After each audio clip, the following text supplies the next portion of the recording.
Are anxious attachment styles a target for narcissists? And if so, why? Well, in today's video, I'm going to break exactly that down for you. And I'm going to start by just giving you 8 major and very common characteristics of an anxious attachment style in terms of how they tend to operate in relationships that may be challenging. And if you are somebody listening to this in a relationship dynamic, I would love for you to keep track for how many of the 8 you tend to have, and how that may actually set you up to be a target of dating somebody with narcissistic personality disorder, or at least strong narcissistic tendencies.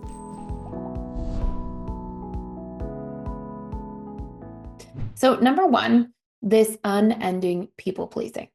This is a huge characteristic of the anxious attachment style. They will go to great lengths to people please all the time.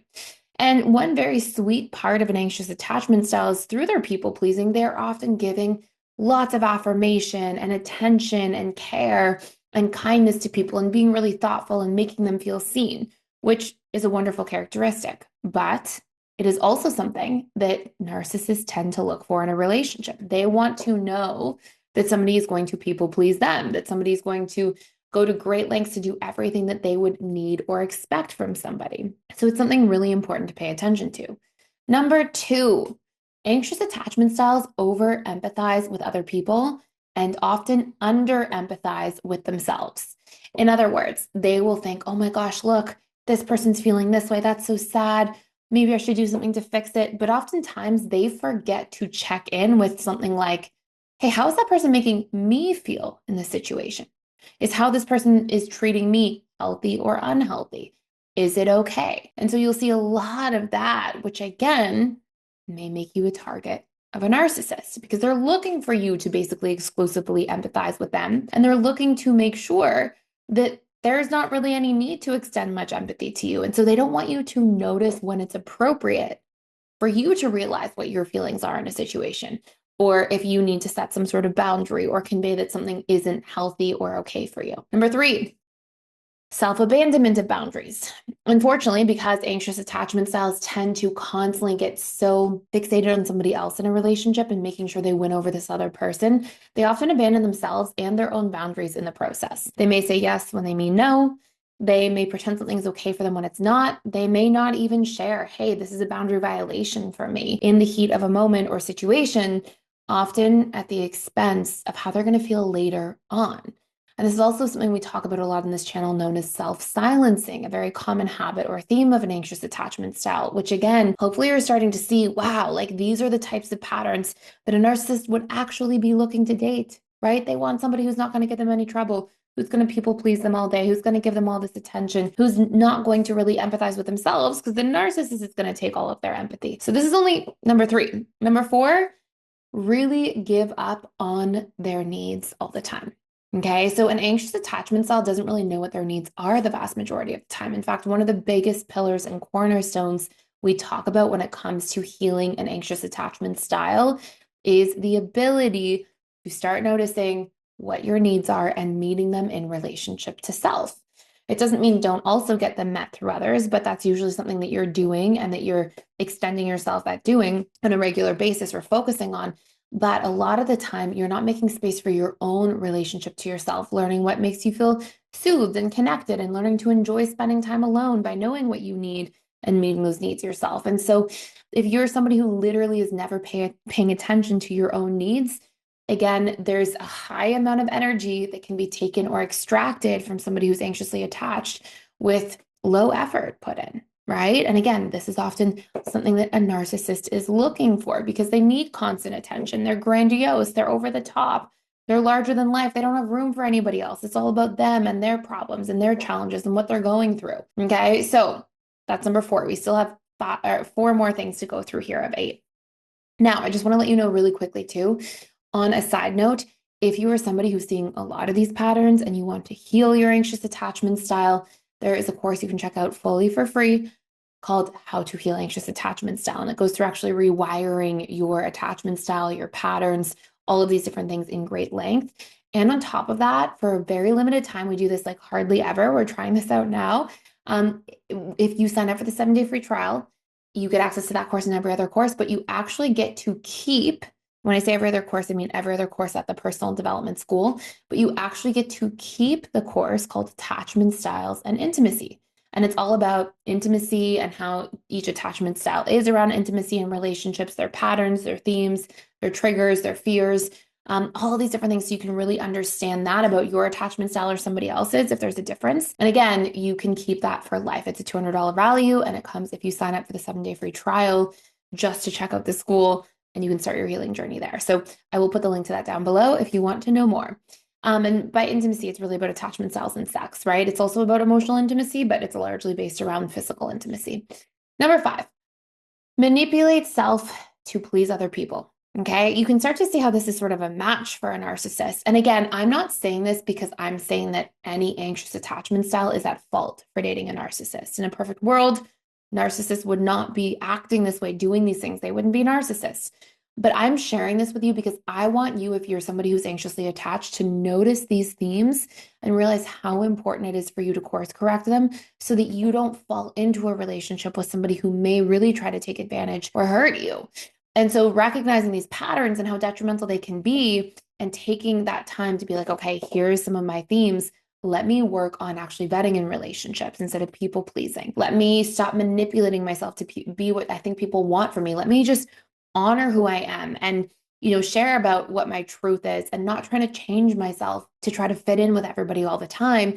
Because again, that can put me in harm's way, right? So that manipulating of self, that being a chameleon to fit into or please anybody around you, again, you have to look at the costs of that. You have to look at how is this actually affecting me on a daily basis in my life? Is this something healthy or is this something harmful? And if so, let me take those steps to really course correct. Number 6, always taking on too much fault.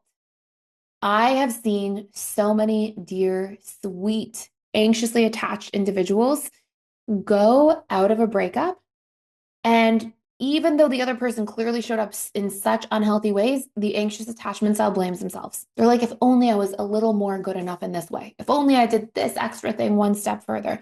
If only I, and it's like, hold on a second. Like when a breakup happens, there's two people involved. And a lot of the times, the anxious attachment style is the one pouring their heart into the relationship, trying so hard, probably couldn't do much more than you were already doing. So just, again, a side note, evaluate how much fault you're taking on, how much you're guilting and shaming yourself for things that might actually be collective challenges in a relationship. Number 7, anxious attachment styles do have a pattern of filtering out red flags. They may see a red flag, but because they're prioritizing proximity and they're afraid of abandonment, it's almost like they take the red flag and they put it away. And as a result, they actually filter out some of these red flags at their own expense. They're making small things that should be like alarm bells going off okay, because they're scared to not be close to somebody or to lose somebody from their life or be abandoned. And so again, just so important to like get into the active habit of being like, okay, are there red flags? How will I address them? What are the difference between a red flag that I need to address and see what somebody's response is versus something that might actually be a non-negotiable in a relationship and I need to walk away from? I mean, these are important conversations to be having with yourself. And last but not least, number 8, afraid to leave. Okay, this is probably one of the biggest ones. I always say this on this channel, like if you're in an anxious attachment style, you probably have, maybe if you're in the wrong relationship, the relationship itself that you're in is hurting you a 7 out of 10. But if your fear of abandonment or being alone is a 9 out of 10, unfortunately, it is very common for the anxious attachment style to even say, ouch, my relationship is painful, it's hurting. I even know it's not the right person, but I'm too scared to be on my own. I'm too scared of the pain of leaving. So I'm just going to choose the lesser of two evils and stay.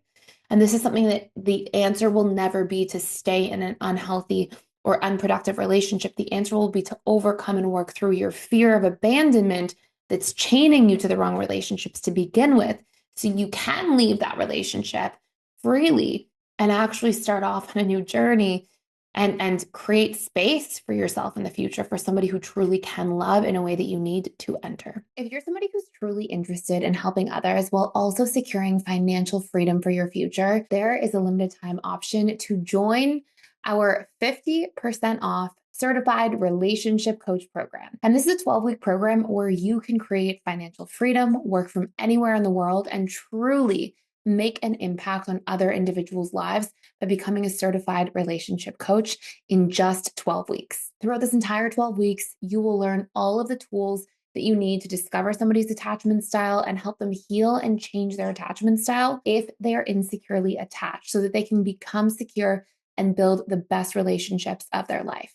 On top of that, you'll learn all about the subconscious mind and how to actually rewire our painful limiting beliefs, our painful behavioral patterns, and help your clients learn their relationship needs, as well as the needs of their loved ones. You'll also learn how to build a thriving coaching practice and set yourself up for long-term success. You'll learn all of the business tips and tools you need to build funnels, leverage marketing strategies, and really thrive in the marketplace. Even if you have absolutely no coaching experience, this certification will give you everything you need starting from scratch to become a thriving relationship coach. You can find more using the link down below. So, summarize, are anxious attachment styles the target of narcissists? Oftentimes, yes. And you can see some of the themes as to why. A lot of these patterns and themes are unfortunately things that narcissists are kind of on the lookout for. So you have to be careful and be aware. And the steps to healing these things are things that are going to be the best remedy to avoid narcissistic relationships in the future and also to heal from them in the past. And if you want to go deeper to heal your anxious attachment style, check out that free course that also comes with that free course for life that you get to keep all about attachment styles and sex. Thank you for watching. If you enjoyed this video and don't want to miss any of our videos tomorrow about the dismissive avoidant in relationships, then please hit the subscribe button, like, or share down below.